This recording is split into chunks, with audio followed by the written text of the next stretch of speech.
Hey everyone, I'm Sudeep. In this video, we are going to cover the $size operator in MongoDB. This operator is used to find the documents where an array field has specific number of elements.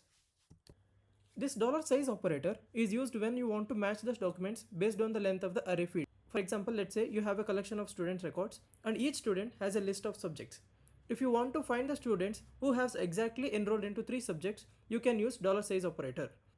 The query db.students.find and the field name is subjects colon inside the object you just mention $size and its length. This query will return all the students who has exactly 3 subjects listed in the subjects array. Note, $size works only for the array fields. The number you specify is the exact length of the array. These are some student records. Each student record will have a field subjects array. Let's clear this.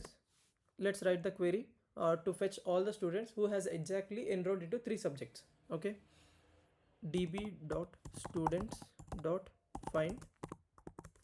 Let's write the condition. The field name is subject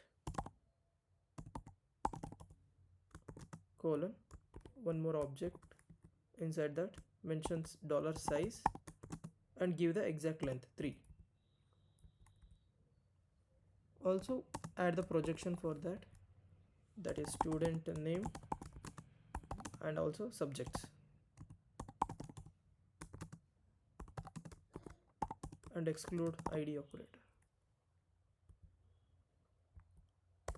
The query has written all the students who have exactly 3 subjects listed in the subjects array. That's all for the video. Thanks for watching. If you have enjoyed it, please hit the like button and subscribe for more.